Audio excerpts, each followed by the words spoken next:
이 시간에는 사도행전 18장 24절부터 28절 말씀까지 읽었습니다. 말씀의 제목은 주님께서 기대하시는 영성입니다. 주님께서 기대하시는 믿음이라고 해도 되겠습니다. 제가 언젠가 TV에서 아들이 병든 아버지를 위해서 혼자 나무로 집을 멋있게 지은 그런 이야기를 본 적이 있습니다. 젊은 사람인데 이 사람은 자기가 직접 설계도를 그리고 집을 지었습니다. 아마 수직선 내리는 것도 줄을 달아서 내렸겠지요. 이렇게 1층짜리 집은 지을 수 있습니다.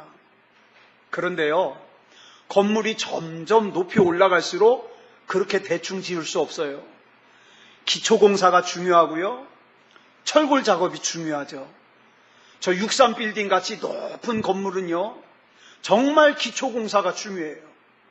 또 뼈대 작업인 철골 공사가 중요할 수밖에 없어요. 요즘에 우리나라에도 100층이 넘는 아파트, 빌딩이 많죠.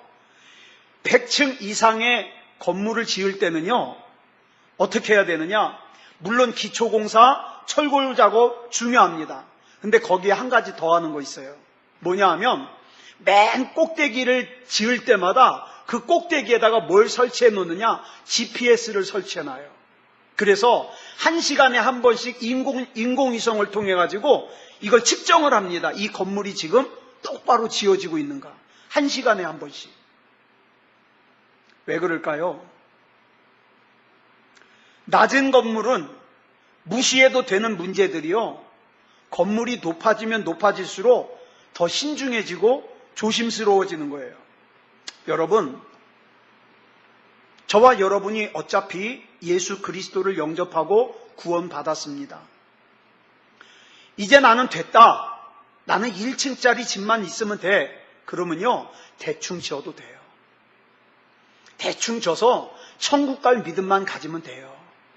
그런데 아니다, 나는 내게 능력 주시는 하나님의 능력으로 고층짜리 아파트를 지어보고 싶다, 그러면요, 더욱더 친밀하게 GPS로, 영적인 GPS로 하나님과 교통해야 됩니다.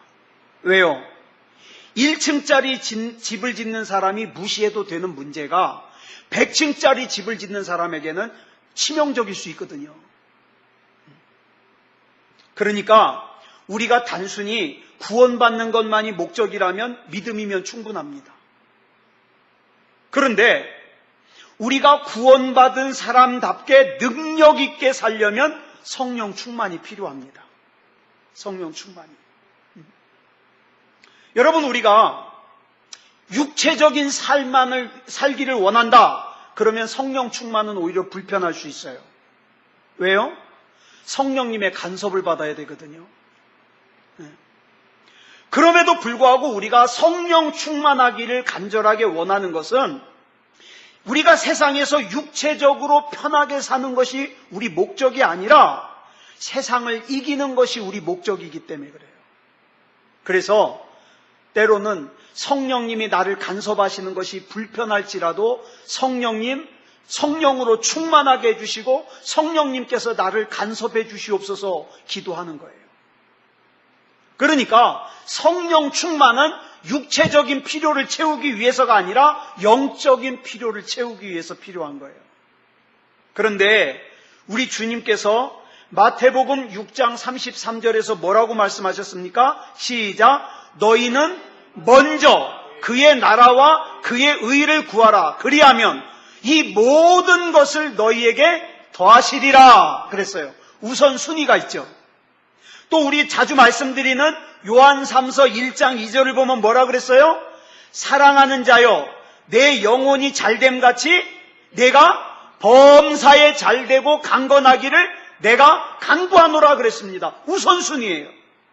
이 우선순위를 보면 우리가 먼저 뭘 채우면, 영적인 필요를 채우면 하나님께서 그 영혼이 잘됨같이 우리의 육체적인 필요를 채우신다. 그렇다면 왜 우리의 예배가 간절해야 되고 왜 우리의 기도가 간절해야 될까요? 여러분, 우리의 예배와 기도의 최종적인 목적은 응답받는 게 아니에요. 예? 내가 원하는 복을 받는 게 아니에요. 단순히 응답을 받는 것이 목적이라면 간절하지 않아도 돼요. 왠지 아세요? 마태복음 6장 8절을 보면 하나님께서는 저와 여러분에게 있어야 될 것 이미 아세요. 그렇기 때문에 우리가 그냥 믿음만 가지고 기도하면 돼요. 근데 왜 간절해야 될까요? 왜 우리가 간절해야 될까요? 그 간절한 기도 제목을 통하여서 그 간절한 기도 제목을 붙들고 기도할 때에 그 간절함의 과정 속에서 우리가 하나님을 경험하고 하나님을 만나고 하나님과 교제하기를 원하시기 때문에 그래요. 그러므로 우리의 예배와 기도의 최종적인 목적은요, 우리 육체의 필요를 채우는 게 아니에요. 우리 주님을 만나는 거예요. 우리 주님을. 하나님께 더 가까이 가서 하나님을 경험하는 거예요. 이게 없으면요, 악한 마귀가 조금만 흔들어도 떨어져 나가요. 예배를 떨어져 나가고 믿음을 떨어져 나가고. 예배는요, 구원받고 영적으로 회복되어서 하나님의 형상을 회복한 사람들이 영이신 하나님을 만나는 시간이에요. 만나는 시간. 저는 이런 사람 많이 봤어요. 돈이 더러운 거래요. 돈이 하찮은 거래요. 그래요? 그렇습니까? 아니요. 저는 돈이 좋은 거예요. 예, 돈이 좋은 거예요. 당장 예배 마치고 집으로 가다가 돈벼락 맞으면 무지 좋을 것 같아요. 그죠? 돈은 좋은 거예요. 돈을 좋아하는 것은 잘못된 게 아니에요. 문제는 그 돈을 좋아하는 것 이상으로 하나님의 은혜를 더 좋아하면 돼요. 하나님을 더 좋아하면 돼요. 여러분, 세상에는요, 돈 말고도 좋은 것들이 많아요. 그런데 이것들보다 내가 하나님을 더 좋아하고 하나님을 더 사모하면 문제될 게 없어요. 문제는 뭐예요? 이것들을 가지기 위해서 하나님을 만홀히 여기고 예배를 만홀히 여기는 게 문제예요. 그게 문제예요. 그러니까 여러분들 좋아하는 것 있으면 이렇게 기도하십시오. 하나님, 저는 이게 너무 좋습니다. 뭐 예를 들어서 돈이라면, 하나님, 저는 돈이 너무 좋습니다. 그런데 이 돈보다 우리 주님을 더 사랑하게 하시고 우리 하나님의 은혜를 더 갈망하게 하시고 더 성령 충만을 사모하게 해 주시옵소서. 그러면 문제될 것 하나 없어요. 그런 사람은 돈 벌어서 어떻게 해요? 돈 벌어 남 줍니다. 돈 벌어서 예수 그리스도 이름으로 좋은 일 합니다. 자, 사도행전 19장을 보면 사도 바울이 세 번째 전도 여행을 하던 중에 에베소 교회를 방문하게 됩니다. 이 에베소 교회는요, 사도 바울 목사님이 오시기 전에 누가 목회를 한 교회냐? 아볼로라는 목사님이 목회하시던 교회예요. 자, 그런데 이 에베소 교회에 가가지고 사도 바울이 몇 명의 교인들을 만났어요. 그리고 19장 2절에서 이렇게 질문을 합니다. 뭐라고 질문해요? 시작! 너희가 믿을 때에 성령을 받았느냐? 아마도 에베소 교인들은 사도 바울로부터 이런 질문을 받았을 때 당황했을 거예요. 그런데 이 질문을 우리가 심각하게 생각해야 되는 이유가 뭐냐? 이 질문은 에베소 교인들만을 위한 질문이 아니라 저와 여러분에게도 해당되는 질문이기 때문에 그래요. 너희가 믿을 때에 성령을 받았느냐? 이게 왜 중요한지 아세요? 예수님께서 승천하시기 전에 남겨진 제자들에게 마지막으로 하신 말씀이 사도행전 1장 4절에 나오거든요. 뭐라고 하셔요? 시작! 사도와 함께 모이사 그들에게 분부하여 이르시되 예루살렘을 떠나지 말고 내게서 들은 바 아버지께서 약속하신 것을 기다리라. 아버지께서 약속하신 것이 뭐예요? 이게 성령이에요. 이게 성령이에요. 또 요한복음 20장 22절에 보니까 뭐라 그랬어요? 시작. 이 말씀을 하시고 그들을 향하사 숨을 내쉬며 이르시되 성령을 받으라. 여러분, 여기에 예수님의 3년 동안의 공생의 사역의 핵심이 모아지고 있어요. 교회 밖에 예수 안 믿는 사람들, 교회 안 다니는 사람들 데리고서 교회 안으로 들어오는 것 중요해요. 근데 그게 끝이 아니에요. 교회 안으로 들어온 사람이 많은 과정을 거쳐서 진짜 그리스도인다운 그리스도인이 되는 게 더 중요합니다. 더 중요해요. 믿음다운 믿음의 사람이 되는 것이 더 중요합니다. 어떤 사람은요, 교회에 오랫동안 나왔지만 믿음다운 믿음이 아닌 사람들이 많아요. 구원받지 못할 믿음이 많아요. 가짜 믿음이 많아요. 그렇기 때문에 우리는 믿음다운 믿음이 중요한 거예요. 결국 그리스도인을 그리스도인답게 만들고 믿음다운 믿음으로 만들고 제자다운 제자로 만드는 것은 누가 하시는 일이다? 성령님이 하시는 일이다. 그러니까 너희가 믿을 때에 성령을 받았느냐? 중요한 질문이에요. 여러분 아마 공감하실 겁니다. 우리가 많은 순간에 우리 육체가 우리를 자꾸 어디로 끌고 가려고 그래요? 엉뚱한 데로 끌고 가려고 그래요. 믿음이 아닌 곳으로, 예배 아닌 곳으로 자꾸 끌고 가려고 그래요. 이런 나를 끌어다가 예배를 드리게 하시고 기도를 하게 하시는 것은 하나님의 은혜예요. 그렇기 때문에 오늘날 저와 여러분은 반드시 이 질문을 자기 자신에게 해야 되고 분명한 답을 받아야 됩니다. 나는 믿을 때에 성령을 받았는가? 성경 지식이 많아지고 교회를 오래 다녔다고 해서 절대로 성도가 성도다워지는 거 아니에요. 어떤 사람이 그래요. 나이가 많아지면 거룩해질 거라고. 아니요. 나이가 많아지면 노인이 되지 거룩해지지 않아요. 예. 그냥 거룩해지지 않고 나이가 많아지면 교회 안에서 어떻게 되는지 아세요? 디모데후서 3장 5절이래요. 경건의 모양은 있으나 경건의 능력은 부인하는 사람이 돼요. 하나님의 은혜를 경험해 봤어야 알지. 성령 체험을 해봤어야 알지. 그렇죠? 사도 바울은 그래서 에베소 교회를 방문했을 때 보통 사람들 교회 가면 뭐 물어봐요? 여기 몇 명이나 모여요? 그렇죠? 예배당은 몇 평이에요? 이 교회는 1년 예산이 얼마예요? 뭐 이런 거 물어봐요. 근데 사도 바울은 그거 물어보지 않았어요. 너희가 믿을 때에 성령을 받았느냐? 건물이 아무리 화려하게 지어졌다고 해도 사람들이 아무리 많이 모인다고 해도 성령 받지 못한 교회, 성령 받지 못한 그리스도인은 변질되기 쉽습니다. 사도 바울의 이 질문은 너희가 믿을 때 성령을 받았는지 안 받았는지 궁금하다는 말이 아니에요.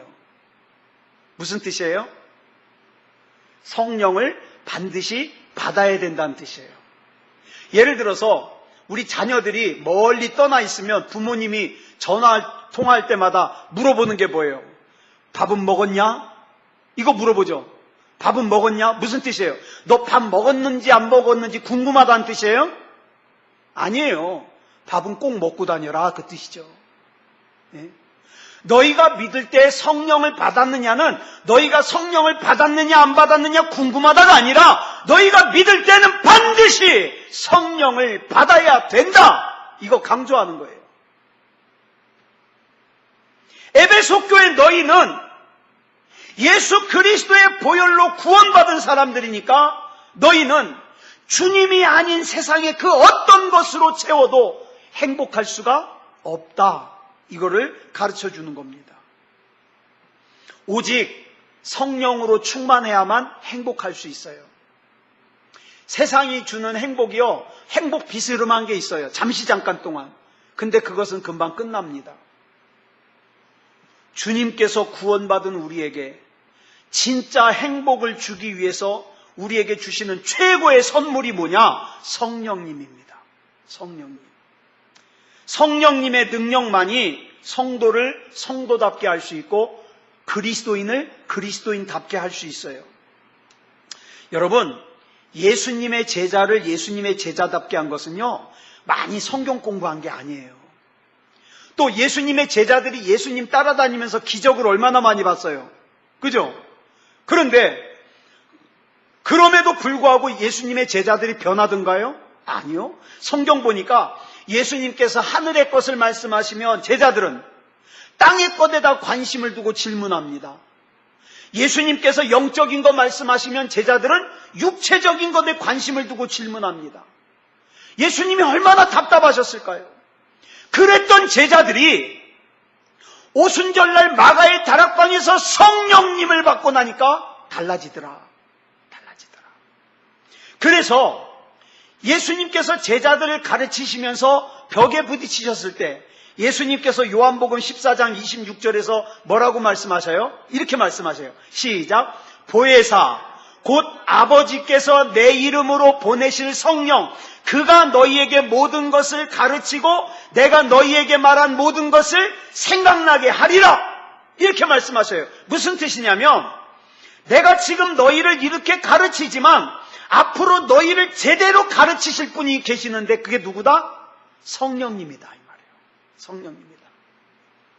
성령으로 충만한 사람은 은혜와 믿음이 나를 끌고 가지만 성령 받지 못한 사람은 내가 믿음과 신앙을 끌고 가려고 그러니까 자꾸 어떻게 하는 거예요? 엉뚱한 데로 빠지는 거예요. 자, 성경은 아볼로 목사님을 어떻게 소개합니까? 본문 24절에 보니까 이렇게 소개해요. 시작. 알렉산드리아에서 난 아볼로라 하는 유대인이 에베소에 이르니 이 사람은 언변이 좋고 성경에 능통한 자라. 그러니까 아볼로 목사님은요, 말을 참 잘해요. 게다가 성경 지식이 뛰어나요. 그리고 25절 보겠습니다. 시작. 그가 일찍이 주의 도를 배워 열심으로 예수에 관한 것을 자세히 말하며 가르치나 요한의 세례만 알 따름이라. 여기 보니까 요한의 세례만 알 따름이라 무슨 뜻일까요?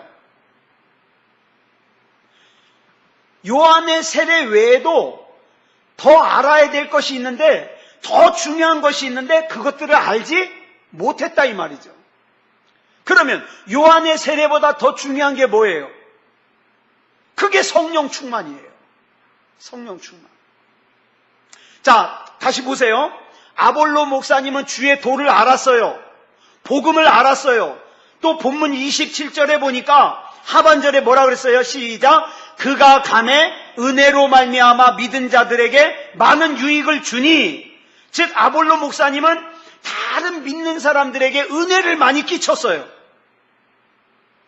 자, 그리고 28절에 보니까 아볼로 목사님은요, 예수님이 그리스도라는 것을 성경을 근거로 해서 유대인들과 말싸움을 해서 이긴 사람이에요.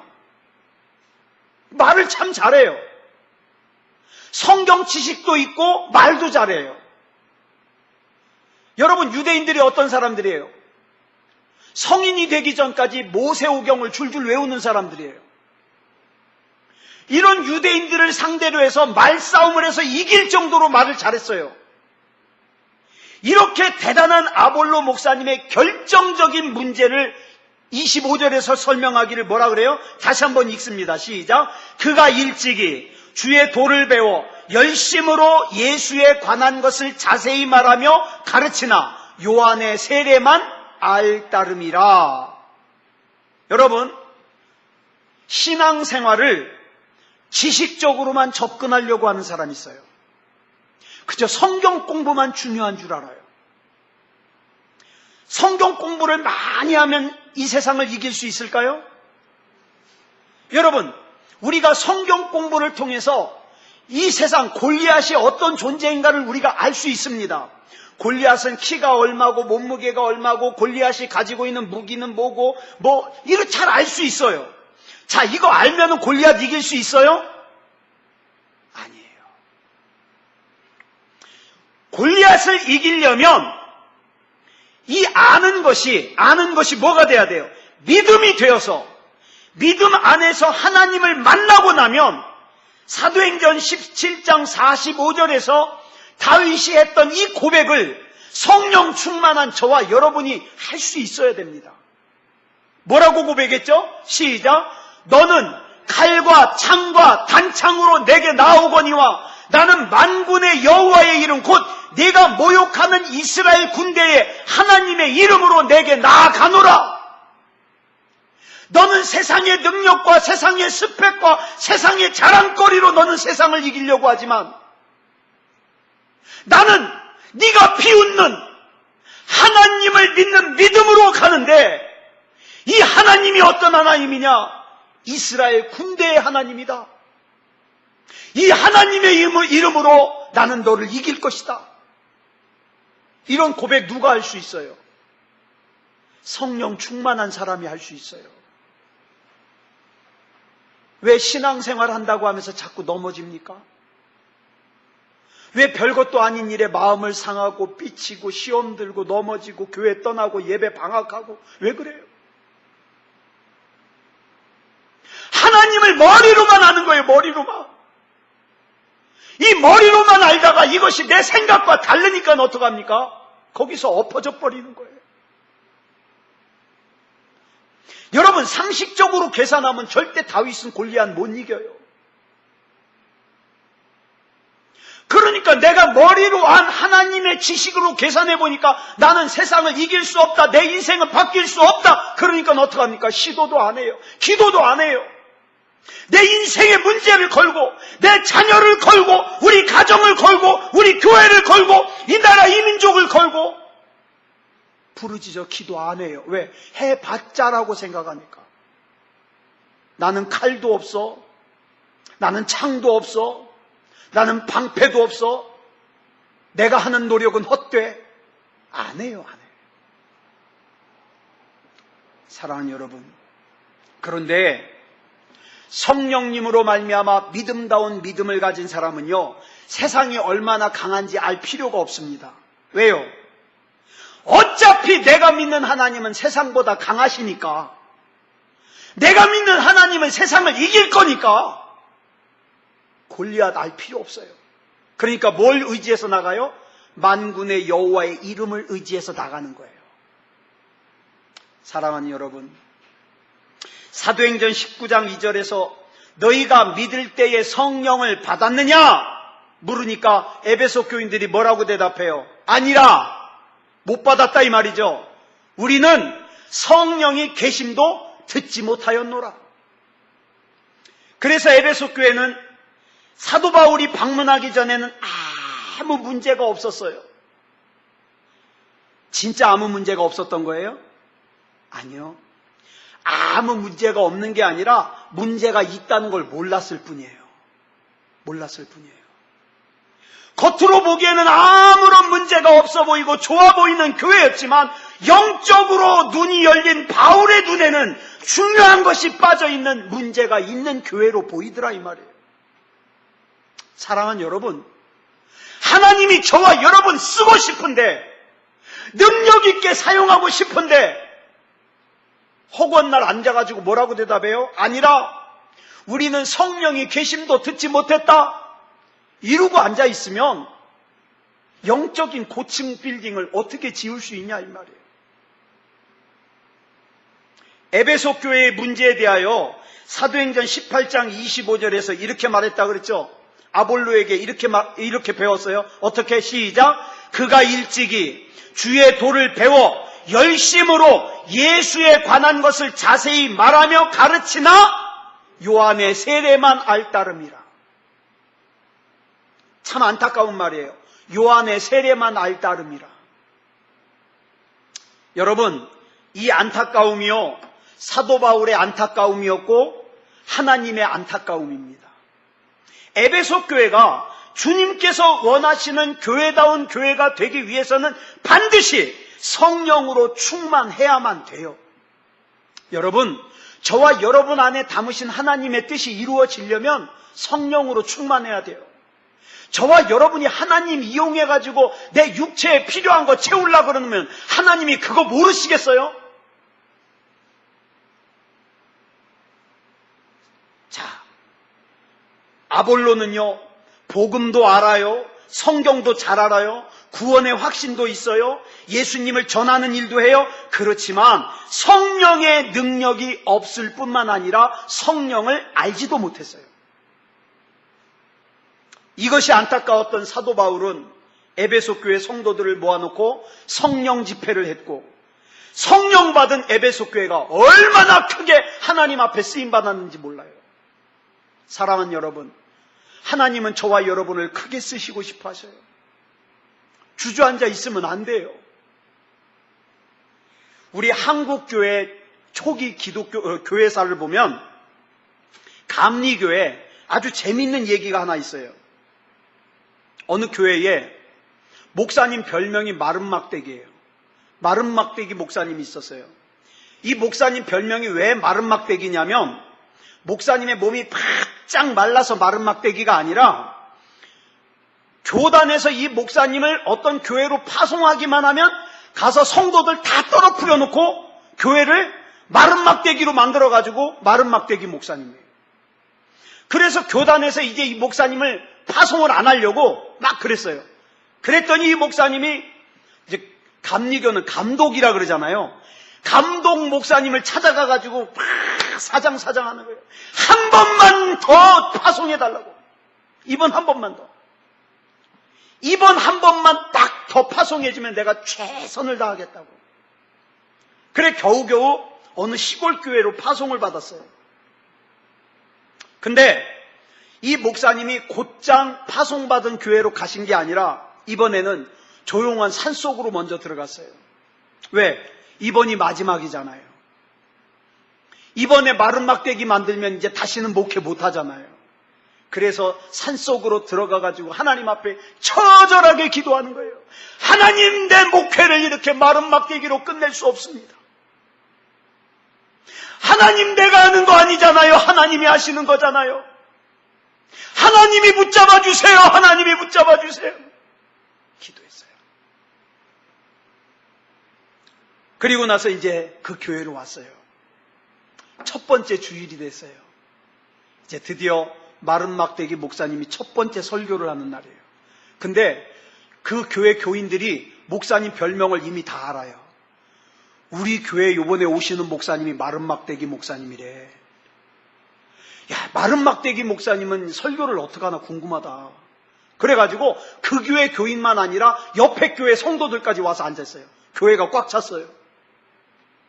자, 마침내 이제 예배가 시작돼서 설교를 했는데요. 기도하고 왔으니 얼마나 설교가 뜨겁겠어요. 그 자리에 앉았던 성도들이 전부 은혜를 받아버린 거예요. 그래가지고 그 교회가 엄청난 부흥을 일으켰다는 게 기록되고 있어요. 사랑하는 여러분, 그 교회 성도들이 이렇게 놀렸대요. 마른막대기가 불 붙으니까 엄청 뜨겁더라고. 마른막대기가 불 붙으니까. 사랑하는 여러분, 나의 힘으로, 나의 능력으로 내 인생을 살아보려고 몸부림치지 말고요. 하나님께 맡기시자고요. 네, 하나님께. 이 시간에 우리 하나님께서 저와 여러분에게 기대하는 영성이 뭡니까? 네 힘과 네 노력으로, 네 능력으로 살려고 하지 말고 맡겨라. 네? 네가 믿을 때 성령을 받았느냐? 언제까지 내가 성령을 받지 못했고 성령에 대해서 듣지도 못했다고 변명을 할 것이냐 이 말이에요. 하나님께서 저와 여러분에게 기대하시는 기대가 큰데 주시고 싶은 것이 있는데 믿음이라는 그릇이 준비되어 있어야 그 그릇에 담아줄 거 아니냐 이 말이에요.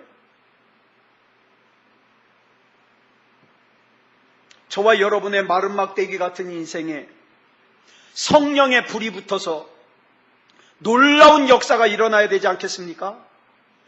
그래서 질병을 향해서도 예수 그리스도 이름으로 명령하고 선포해야 되는 거예요.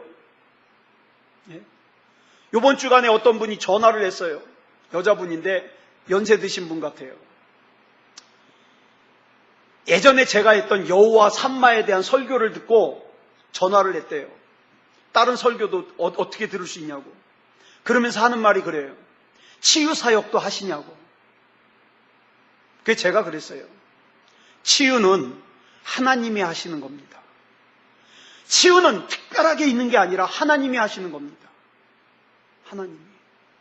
사랑하는 여러분, 저와 여러분 안에 있는 문제요, 하나님이 해결하십니다. 저와 여러분 뭐만 하면 돼요? 믿음다운 믿음으로 하나님께 맡겨드리기만 하면 돼요. 그러면 어떻게 한다고요? 사막에 강이 흐르게 하시는 하나님께서, 광야에 길을 내시는 하나님께서 저와 여러분의 인생에 놀라운 일을 행하실 거예요.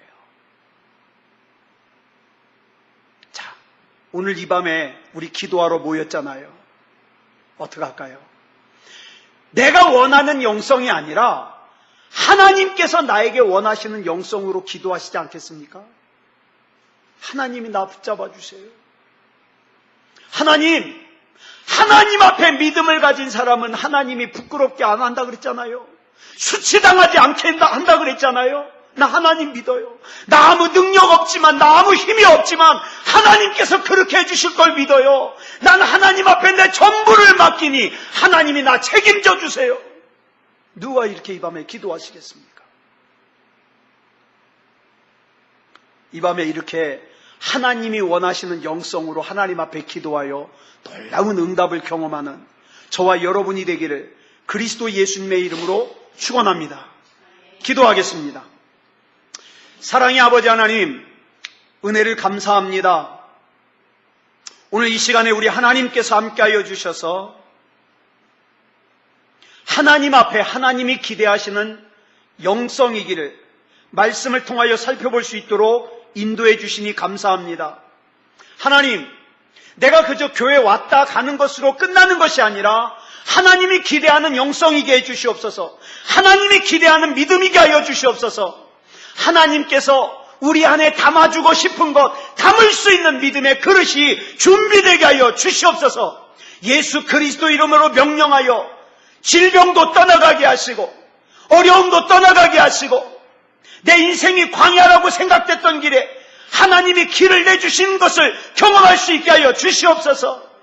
내 인생이 사막 같았는데 그 사막에 하나님이 강물이 흐르게 하는 것을 경험하고 체험할 수 있게 주시옵소서. 믿음다운 믿음이게 하여 주시옵소서.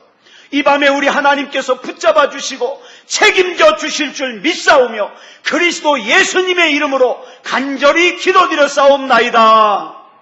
아멘.